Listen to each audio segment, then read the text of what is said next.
Now it's time to return to Alan's sad stories.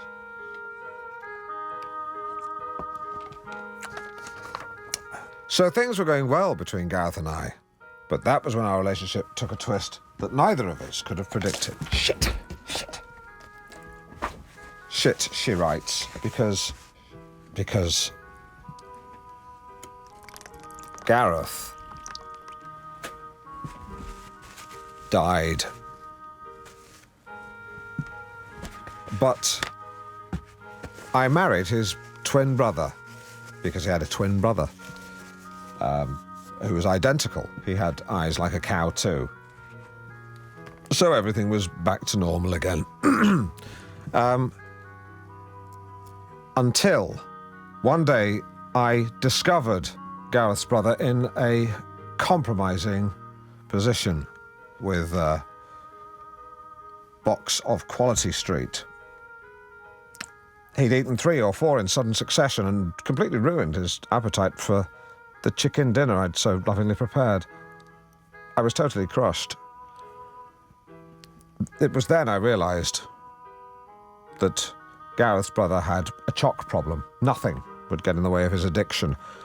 The lowest point came when I found him collapsed in a sugar-induced coma in the bogs of Yates's Wine Lodge in Yarmouth. We cried and cried that night. I reiterated my love for him, he reciprocated his love for me, and we shared a chocolatey kiss that will stay with me forever. But it was then that everything changed. Again.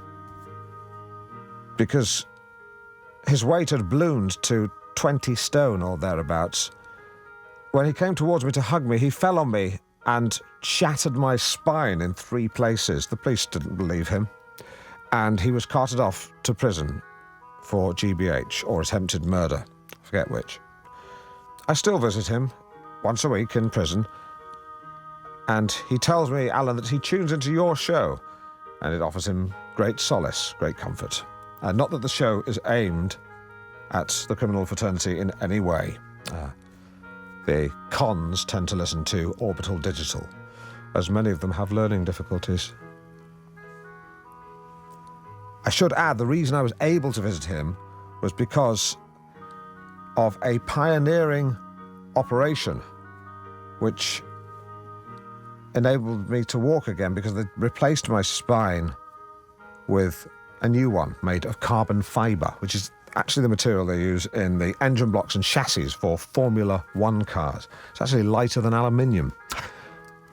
Yours sincerely, Deirdre. P.S.